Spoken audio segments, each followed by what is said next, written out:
Liturgia diária. Sexta-feira da Paixão do Senhor.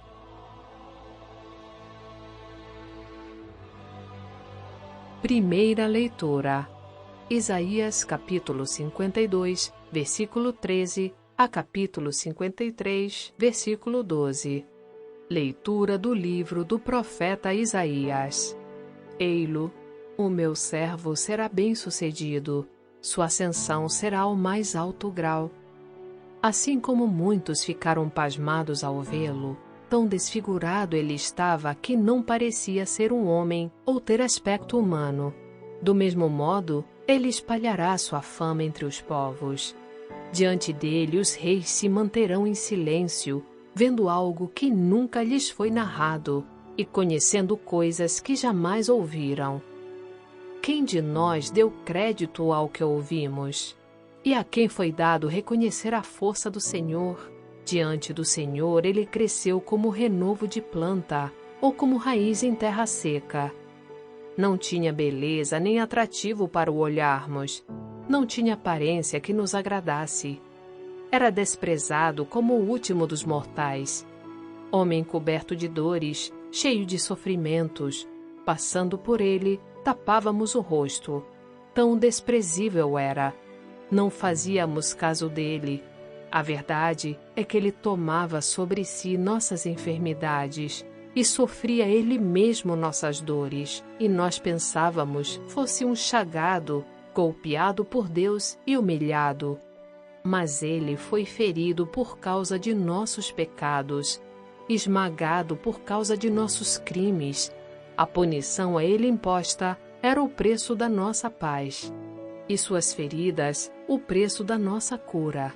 Todos nós vagávamos como ovelhas desgarradas, cada qual seguindo seu caminho, e o Senhor fez recair sobre ele o pecado de todos nós. Foi maltratado e submeteu-se, não abriu a boca, como cordeiro levado ao matadouro, ou como ovelha diante dos que a tosquiam. Ele não abriu a boca. Foi atormentado pela angústia e foi condenado. Quem se preocuparia com sua história de origem? Ele foi eliminado do mundo dos vivos, e por causa do pecado do meu povo, foi golpeado até morrer. Deram-lhe uma sepultura entre ímpios, um túmulo entre os ricos, porque ele não praticou o mal, nem se encontrou falsidade em suas palavras. O Senhor quis macerá-lo com sofrimentos, oferecendo sua vida em expiação. Ele terá descendência duradoura e fará cumprir com êxito a vontade do Senhor. Por esta vida de sofrimento, alcançará a luz e uma ciência perfeita. Meu servo, o justo, fará justos inúmeros homens, carregando sobre si suas culpas. Por isso, compartilharei com ele multidões, e ele repartirá suas riquezas com os valentes seguidores, pois entregou o corpo à morte, sendo contado como um malfeitor. Ele, na verdade, resgatava o pecado de todos e intercedia em favor dos pecadores. Palavra do Senhor. Graças a Deus. Salmo Responsorial 30. Ó Pai, em tuas mãos eu entrego o meu espírito. Senhor, eu ponho em vós minha esperança, que eu não fique envergonhado eternamente. Em vossas mãos, Senhor, entrego o meu espírito, porque vós me salvareis, ó Deus fiel. Tornei-me o opróbrio do inimigo, o desprezo e zombaria dos vizinhos, e objeto de pavor para os amigos. Fogem de mim os que me veem pela rua. Os corações me esqueceram como um morto, e tornei-me como um vaso espedaçado. A vós, porém, ó meu Senhor, eu me confio, e afirmo que só vós sois o meu Deus. Eu entrego em vossas mãos o meu destino. Libertai-me do inimigo e do opressor. Mostrai serena a vossa face ao vosso servo, e salvai-me pela vossa compaixão.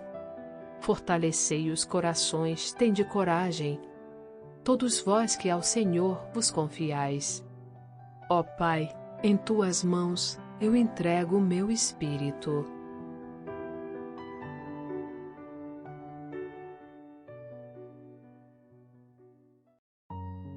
Segunda leitura. Hebreus capítulo 4, versículos 14 a 16 e capítulo 5, versículos 7 a 9. Leitura da carta aos Hebreus.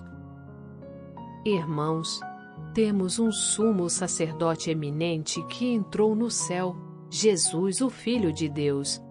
Por isso, permaneçamos firmes na fé que professamos. Com efeito, temos um sumo sacerdote capaz de se compadecer de nossas fraquezas, pois ele mesmo foi provado em tudo como nós, com exceção do pecado. Aproximemo-nos então, com toda a confiança, do trono da graça, para conseguirmos misericórdia e alcançarmos a graça de um auxílio no momento oportuno. Cristo, nos dias de sua vida terrestre, dirigiu preces e súplicas, com forte clamor e lágrimas, àquele que era capaz de salvá-lo da morte, e foi atendido por causa de sua entrega a Deus. Mesmo sendo filho, aprendeu o que significa obediência a Deus por aquilo que ele sofreu. Mas na consumação de sua vida, tornou-se causa de salvação eterna para todos os que lhe obedeceram. Palavra do Senhor. Graças a Deus.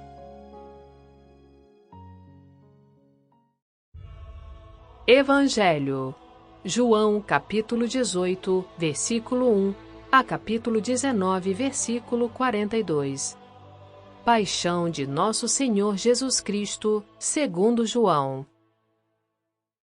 Naquele tempo, Jesus saiu com os discípulos para o outro lado da torrente do Cedron. Havia aí um jardim, onde ele entrou com os discípulos.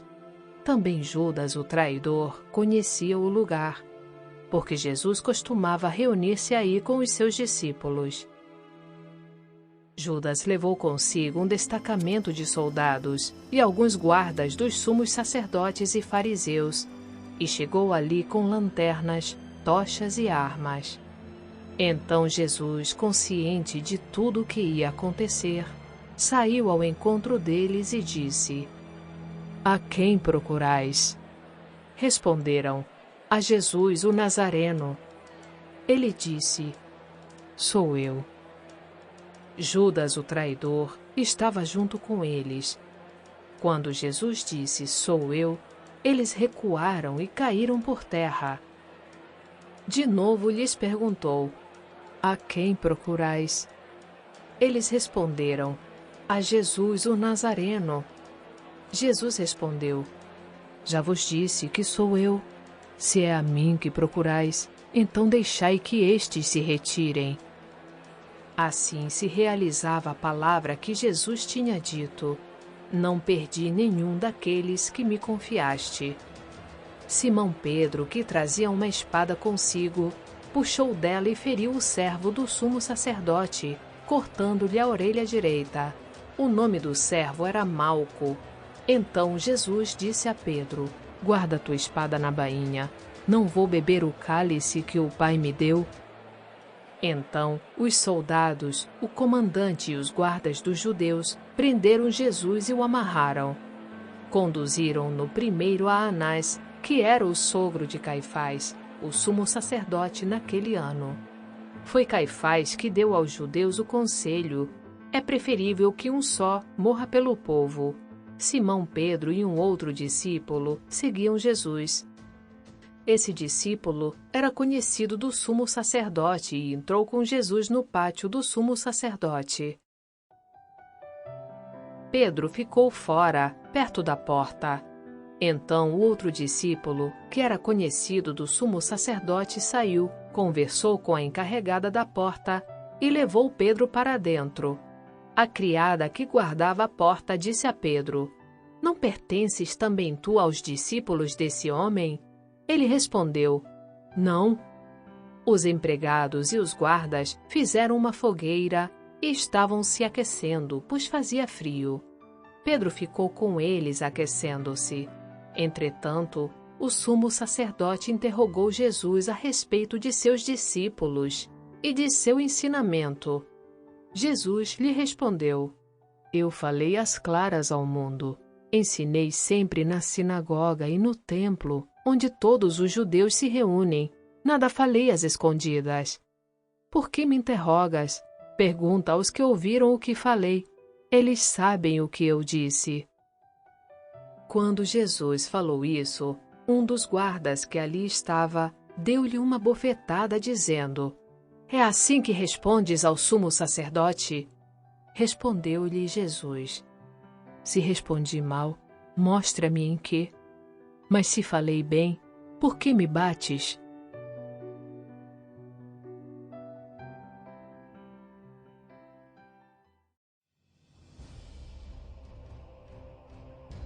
Então, Anás enviou Jesus amarrado para Caifás, o sumo sacerdote. Simão Pedro continuava lá em pé, aquecendo-se. Disseram-lhe: Não és tu também um dos discípulos dele? Pedro negou: Não. Então, um dos empregados do sumo sacerdote, parente daquele a quem Pedro tinha cortado a orelha, disse: Será que não te vi no jardim com ele? Novamente, Pedro negou. E na mesma hora, o galo cantou. De Caifás, levaram Jesus ao palácio do governador. Era de manhã cedo. Eles mesmos não entraram no palácio, para não ficarem impuros e poderem comer a Páscoa. Então Pilatos saiu ao encontro deles e disse: Que acusação apresentais contra este homem? Eles responderam: Se não fosse malfeitor, não o teríamos entregue a ti. Pilatos disse: Tomai-o vós mesmos e julgai-o de acordo com a vossa lei. Os judeus responderam: Nós não podemos condenar ninguém à morte. Assim se realizava o que Jesus tinha dito, significando de que morte havia de morrer. Então Pilatos entrou de novo no palácio, chamou Jesus e perguntou-lhe: Tu és o rei dos judeus?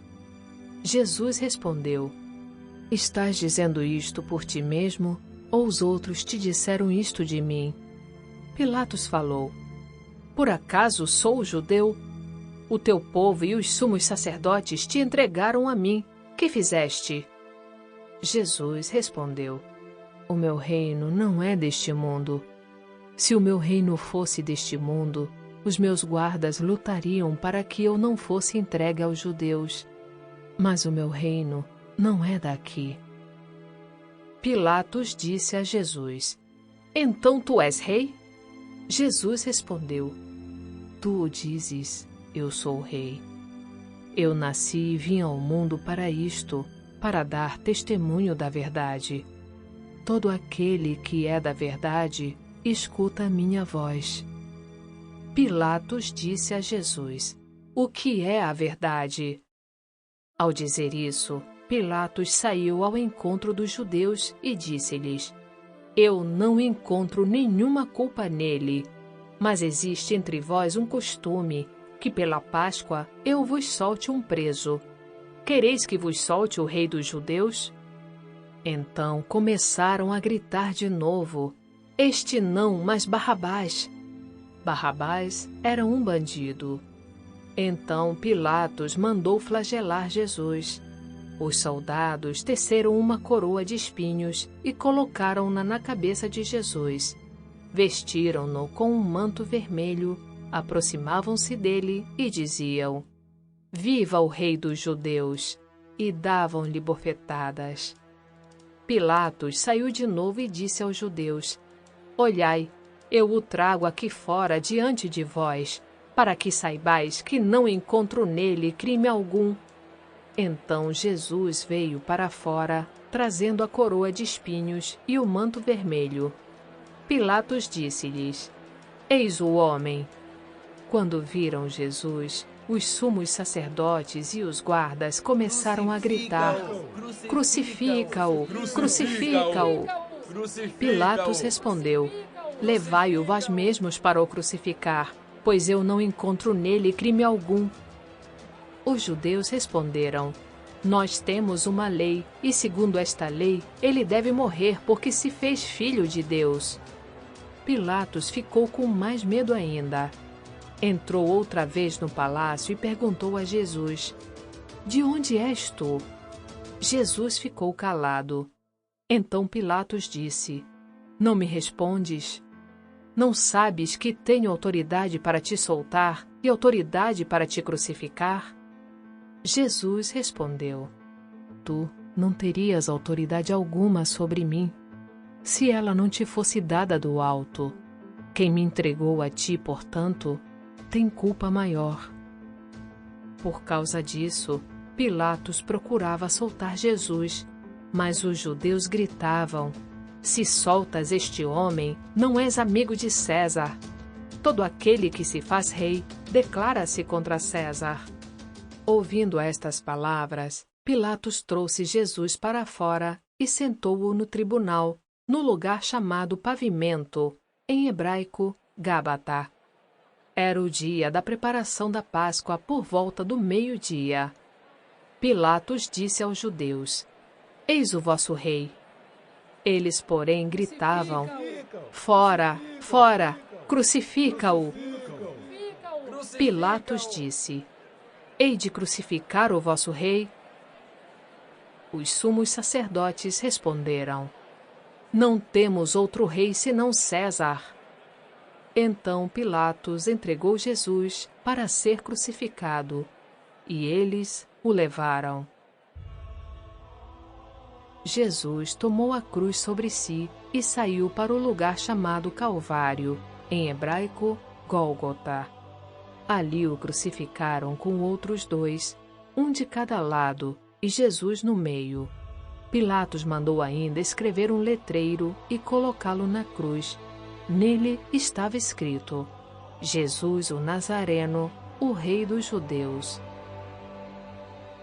Muitos judeus puderam ver o letreiro, porque o lugar em que Jesus foi crucificado ficava perto da cidade. O letreiro estava escrito em hebraico, latim e grego. Então os sumos sacerdotes dos judeus disseram a Pilatos: Não escrevas o Rei dos Judeus, mas sim o que ele disse: Eu sou o Rei dos Judeus. Pilatos respondeu: O que escrevi está escrito.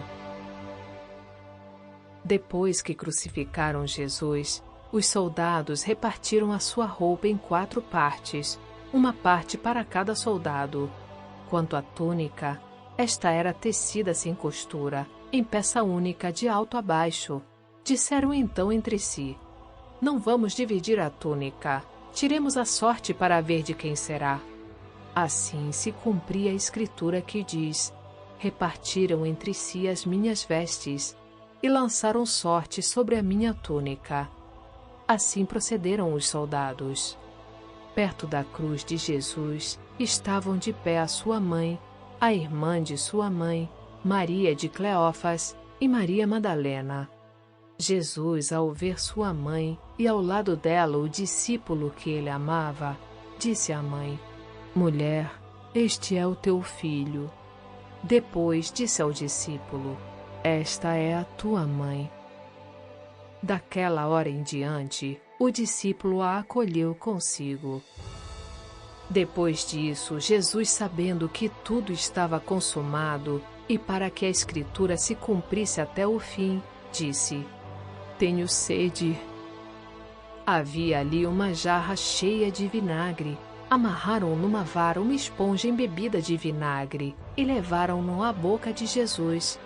Ele tomou o vinagre e disse: Tudo está consumado. E, inclinando a cabeça, entregou o Espírito.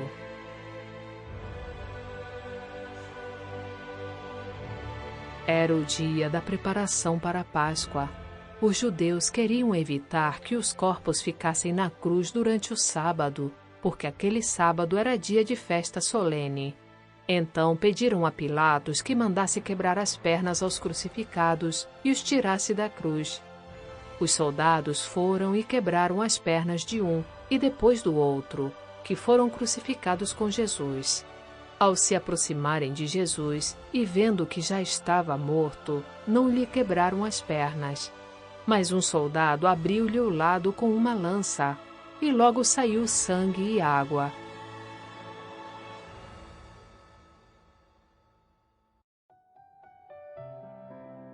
Aquele que viu dá testemunho, e seu testemunho é verdadeiro. E ele sabe que fala a verdade, para que vós também acrediteis. Isso aconteceu para que se cumprisse a Escritura que diz: não quebrarão nenhum dos seus ossos. E outra Escritura ainda diz: olharão para aquele que transpassaram. Depois disso, José de Arimateia, que era discípulo de Jesus, mas às escondidas por medo dos judeus, pediu a Pilatos para tirar o corpo de Jesus. Pilatos consentiu. Então José veio tirar o corpo de Jesus. Chegou também Nicodemos, o mesmo que antes tinha ido a Jesus de noite. Trouxe uns 30 quilos de perfume feito de mirra e aloés. Então tomaram o corpo de Jesus e envolveram-no com os aromas em faixas de linho, como os judeus costumam sepultar. No lugar onde Jesus foi crucificado, havia um jardim, e no jardim um túmulo novo, onde ainda ninguém tinha sido sepultado, por causa da preparação da Páscoa, e como o túmulo estava perto, foi ali que colocaram Jesus. Palavra da salvação. Glória a vós, Senhor.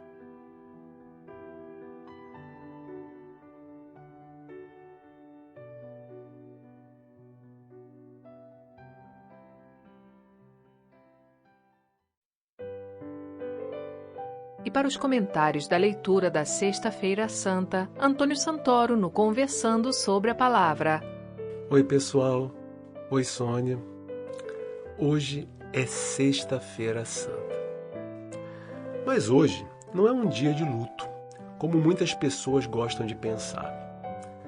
Hoje é um dia, na verdade, muito especial, em que todos nós somos convidados a refletir sobre a oferta de amor que Jesus fez na cruz.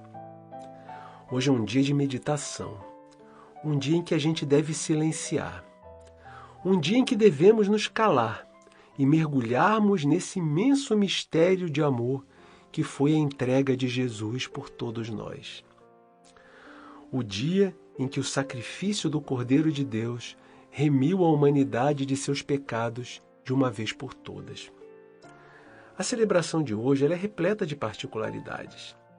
A começar pelo fato de ser uma celebração, em que não celebramos o sacramento da Eucaristia, mas apenas contemplamos a cruz de Jesus. Na verdade, a Igreja, tanto na Sexta-feira Santa como no Sábado Santo, não faz a celebração dos seus sacramentos tradicionais, com exceção da confissão e da unção dos enfermos. Mas vocês podem estar pensando, mas no Sábado Santo nós temos a celebração da Vigília Pascal, e nessa celebração nós temos o sacramento da comunhão. É verdade, mas a Vigília, ela já é uma celebração feita visando a ressurreição de Cristo no domingo de Páscoa.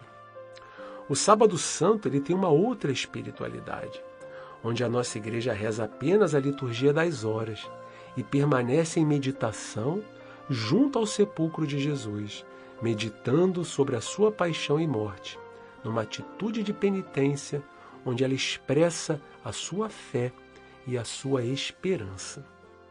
A igreja, pessoal, nesse dia de hoje, ela não tem a intenção de fazer uma teatralização, uma dramatização de um assassinato, e de um velório, onde as pessoas representam de maneira artificial um sentimento de tristeza, de lágrimas, já sabendo que tudo isso vai acabar no domingo com a ressurreição de Cristo. Não é nada disso.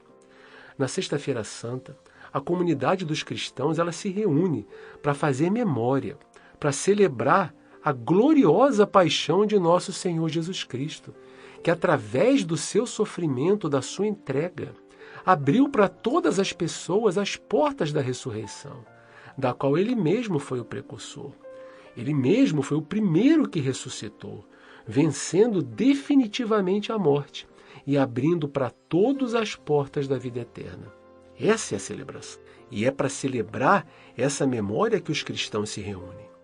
E não para chorarem, para realizarem uma celebração de sentimentalismo artificial, como pode parecer até para muitos que estão vendo de fora. Essa celebração de hoje, ela é marcada também por algumas particularidades. Ela acontece sempre no horário das 15 horas, que é o horário da paixão de Jesus. O altar da igreja deve estar sem toalhas, e as vestes dos celebrantes são sempre marcadas pela cor vermelha, que nos lembra o martírio de Jesus. Nessa celebração, gente, não há cântico de entrada. Após um silêncio inicial, os celebrantes eles se aproximam do altar e depois de chegarem lá, eles se deitam no chão, numa atitude de pura humildade, fazendo o reconhecimento de que não são nada diante da majestade de Deus. Essa celebração, gente, é caracterizada também por 3 momentos distintos: a liturgia da palavra, a adoração da cruz e a comunhão, que é distribuída para as pessoas, como já falamos, com as hóstias que já estavam previamente consagradas, normalmente na celebração da Quinta-feira Santa. E agora, vamos falar um pouquinho das nossas leituras de hoje. A primeira leitura de hoje ela é retirada do livro do profeta Isaías. Como nós já explicamos aqui em diversas ocasiões, o trecho compreendido entre o capítulo 40 e o capítulo 55 do livro do profeta Isaías é atribuído a um profeta que é conhecido como um segundo Isaías. Os estudiosos das Sagradas Escrituras costumam chamar esse profeta de Deutero Isaías. A palavra Deutero, ela tem o significado de uma coisa que é feita pela segunda vez. Dentro desse trecho do livro de Isaías foram identificados pelos estudiosos 4 trechos, que são chamados de cânticos, onde é apresentado para nós um personagem que é conhecido como servo do Senhor. O trecho que nós lemos hoje na nossa celebração é o 4º cântico do servo do Senhor, que é talvez aquele que é mais conhecido pelas pessoas. Ele descreve o sofrimento, a morte e a exaltação desse servo de Deus. Quando chegamos na época do Novo Testamento, esse servo ele vai ser identificado com o Messias, que havia sido prometido por Deus. Ele vai ser identificado com a pessoa de Jesus. Dessa maneira, pessoal, nós, nas nossas comunidades, nossa igreja, nós somos todos desafiados a nos guiarmos pela vida desse servo de Deus, que Isaías nos apresenta. O servo, Jesus, o seu exemplo, deve ser para nós o caminho pelo qual nós devemos nos orientar.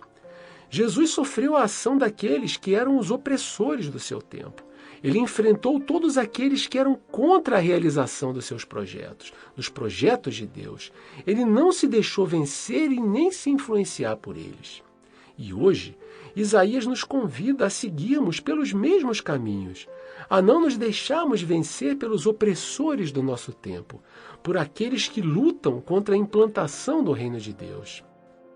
Jesus, mesmo no seu sofrimento, ele balizou a sua missão sempre em 2 atitudes muito marcantes: o perdão e a confiança em Deus, a confiança no Pai.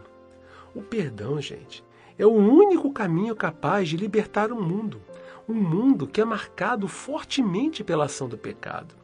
E a confiança em Deus, a atitude de se abandonar nas mãos de Deus, ao invés de se apoiar na força, na violência, ou em qualquer outro esquema de poder que é valorizado pelo nosso mundo.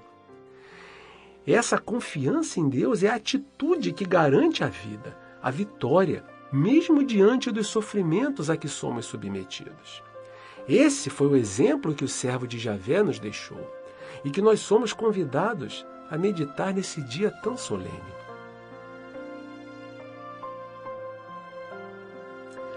Na segunda leitura de hoje, nós vemos um trecho retirado da carta aos Hebreus. Essa carta, gente, é uma carta anônima.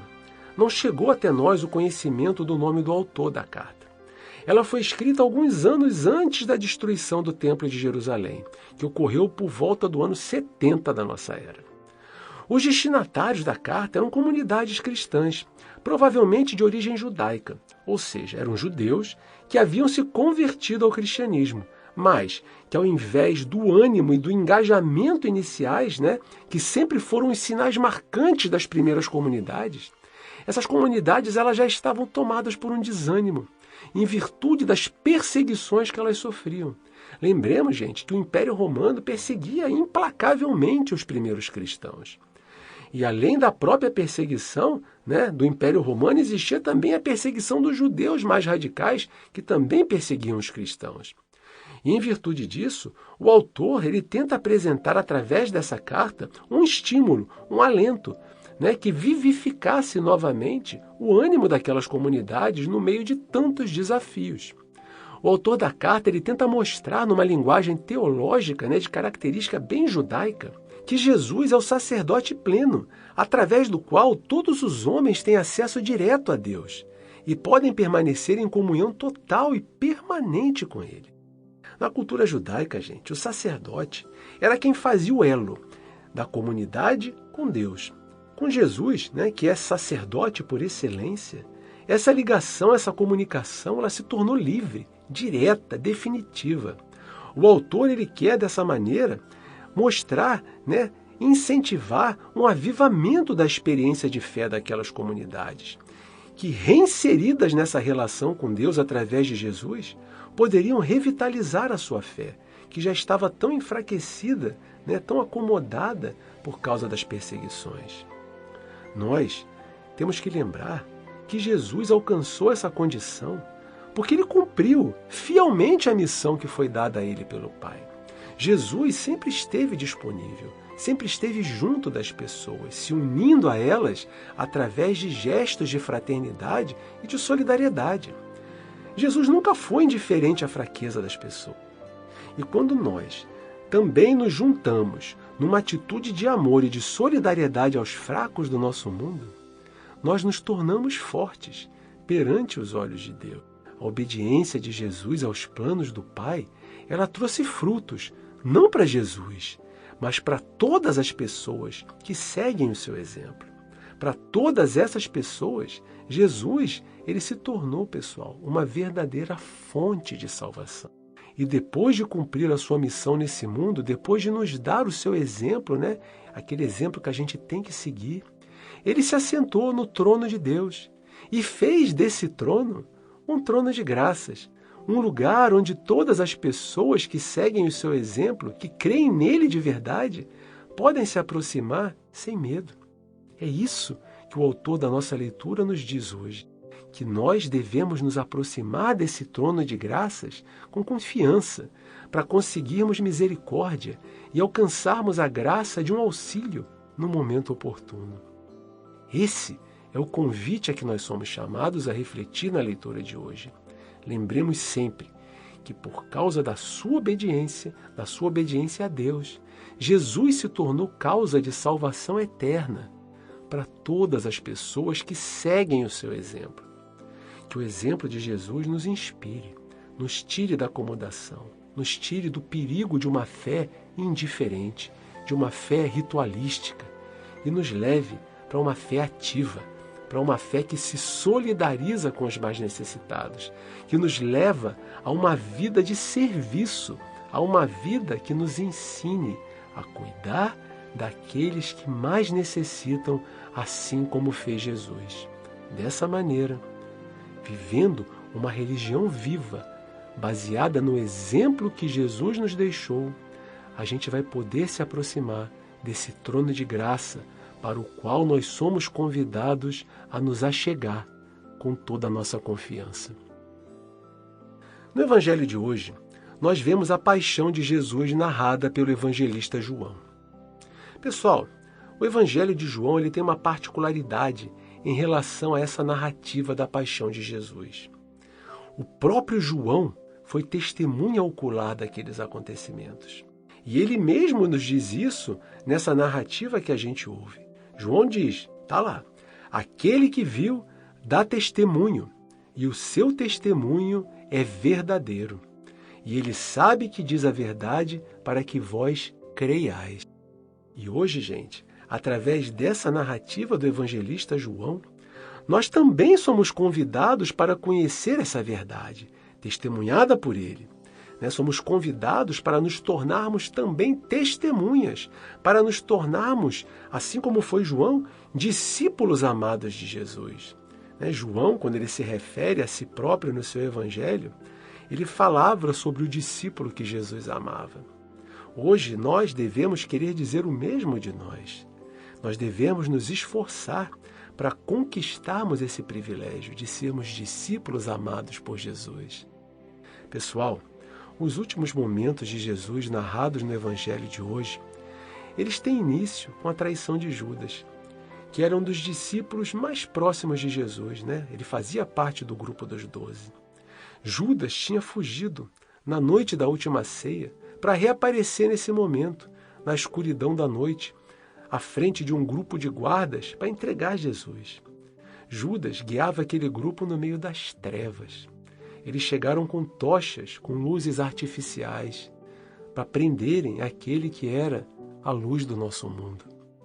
Eles vieram para apagar a luz de Jesus. Mas de maneira surpreendente, gente, é Jesus quem vai ao encontro dele. Jesus sabia perfeitamente o que estava acontecendo e perguntou para aquelas pessoas a quem elas estavam procurando. E elas responderam que procuravam a Jesus, o Nazareno. Reparem, gente, na resposta que Jesus dá a essa pergunta. Jesus diz simplesmente, eu sou. Esta, eu sou, era uma forma muito conhecida no Antigo Testamento de se fazer referência ao nome de Deus. Jesus não se apresenta como a pessoa que eles estavam procurando, mas Jesus se apresenta a eles como sendo o próprio Deus. E quando ele pronunciou essas palavras, João nos diz que eles se afastaram e caíram por terra. E João enfatiza que Judas estava com eles. Judas também caiu por terra. Pessoal, na presença de Jesus, todo mal cai por terra.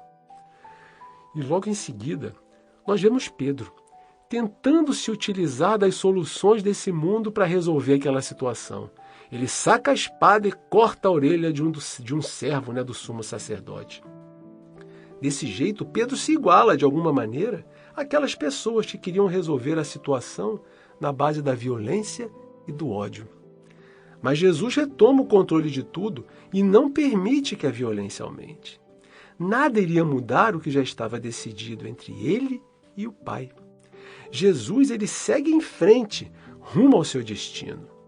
Pessoal, as pessoas, os líderes do povo judeu, aqueles que deveriam ter reconhecido Jesus como Messias em primeiro lugar, são os que vão condenar Jesus à morte. São aqueles que vão proferir a sentença de condenação dele. Na verdade, tudo aquilo já estava decidido há muito tempo. Eles só estavam esperando uma oportunidade de colocar esse plano em prática. Jesus havia se tornado um problema para eles, porque ele batia de frente com uma religião que, ao invés de religar as pessoas, de conectar as pessoas com o projeto de Deus, era, na verdade, um sistema de exclusão, um sistema de discriminação, que fazia grandes divisões naquela comunidade, naquele povo. E uma pessoa como Jesus, que pregava o amor, a justiça, a não discriminação, a união, a tolerância e a misericórdia, era um verdadeiro perigo, uma verdadeira ameaça para esse tipo de sociedade. Era o efeito que a luz causava quando ela vinha sobre as trevas, revelando para todo mundo, para todas as pessoas, tudo o que estava escondido, tudo o que estava sendo feito de verdade. Jesus, gente, ele já havia deixado bem claro que a religião deles estava fundamentada em discriminação e em projetos de poder. Jesus era um grande risco, mas ele precisava ser acusado perante Roma para poder ser morto. Os judeus não podiam condenar ninguém à morte, foi o que eles mesmos disseram na frente do governador Pôncio Pilatos. Eles não queriam virar o povo contra eles. Antes de ser levado ao governador, Jesus ainda argumentou junto ao sumo sacerdote, dizendo que ele sempre havia ensinado nas sinagogas e no templo, e que não havia falado nada às escondidas, nada que não fosse conhecido por eles. E por causa disso, ele levou uma bufetada de um dos guardas que estava ali. Mas, mesmo diante dessa atitude de violência daquele guarda, Jesus reage. Mas não reage com violência. Ele confronta com a verdade os seus adversários. Jesus diz a ele: se falei mal, me diga onde errei. Mas se falei bem, por que me bates? Quando Jesus é entregue, gente, a Pilatos, o governador não se convence de que Jesus era um criminoso. Mas os líderes do povo tinham que arranjar algum jeito de forçar o governador a condenar Jesus à morte. Eles tinham que conseguir um jeito de eliminar aquele problema, um jeito de silenciar Jesus. Os judeus, eles não tinham nenhum interesse em condenar à morte alguém que tivesse a simpatia do povo, como era o caso de Jesus. Já os romanos, eles podiam matar qualquer um, sem correr nenhum risco. Por isso, eles tiveram tanto cuidado para entregar Jesus a Pilatos e arranjar um jeito dele condenar Jesus à morte. A culpa da condenação ia recair sobre os romanos. Mas, quanto mais Pilatos conversava com Jesus, mais ele se convencia de que Jesus era inocente. Mas Pilatos, por mais que quisesse livrar Jesus da morte, da condenação, também não queria arrumar confusão para o seu lado. Ele não queria se indispor com os líderes dos judeus, porque os líderes do povo estavam batendo na tecla de que Jesus se dizia rei e de que todo aquele que se diz rei é um inimigo de César, que era o grande rei do Império Romano. Se Pilatos soltasse Jesus, provavelmente ele seria acusado junto aos seus superiores de estar protegendo um futuro candidato a revolucionário dentro do Império, um futuro candidato a querer derrubar César do poder. E, por fim, numa última tentativa, Pilatos concede ao povo o direito de decidir pela vida de Jesus. Mas o povo, por mais surpreendente que seja essa resposta, se coloca ao lado dos líderes do seu povo, daqueles que representavam todos os esquemas que oprimiam essas mesmas pessoas. A gente não sabe se o povo foi induzido ou se foi coagido por esses líderes. Mas a verdade, que está narrada nos evangelhos, é que eles se colocaram ao lado de César, ao lado dos líderes dos judeus, dizendo que não tinham nenhum outro rei que não fosse César. O povo se colocou ao lado daqueles que representavam a estrutura de morte que reinava sobre eles, ao invés de se colocar ao lado daquele que era o Senhor da vida. Depois disso, gente, Jesus é finalmente condenado e levado para ser crucificado ao lado de duas outras pessoas que o Evangelho diz que eram ladrões. E mesmo diante dessa cena horrorosa, lá estava quem? Sua mãe, Maria, de pé diante da cruz, junto com algumas mulheres que também eram seguidoras de Jesus. Foi o olhar amoroso da sua mãe, no momento mais difícil da vida dos dois, que ajudou Jesus a cumprir a sua missão até o final. E mesmo diante de tanto sofrimento, numa atitude de amor, Jesus entrega a sua mãe para nós, na pessoa de João, como um dom precioso, da mesma maneira como também seria feito com o seu sangue, que seria derramado na cruz, e com o Espírito Santo que viria sobre os seus apóstolos. Pessoal, a morte na cruz era algo horrível, tanto pelo seu sofrimento quanto pelo seu significado. Os homens de Deus, os profetas, eles morreram apedrejados ou decapitados. Quem morria na cruz era aquele que nem o céu e nem a terra queriam. Nem a família costumava reclamar os corpos daqueles que eram crucificados. E foi dessa maneira que Jesus foi morto.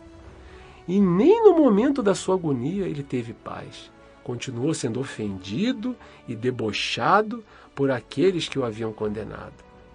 Mas Jesus se doou por completo. Tudo aquilo que ele possuía foi dado para nós. Jesus não salvou a si próprio daquele destino, justamente para poder oferecer a salvação de Deus para todas as pessoas.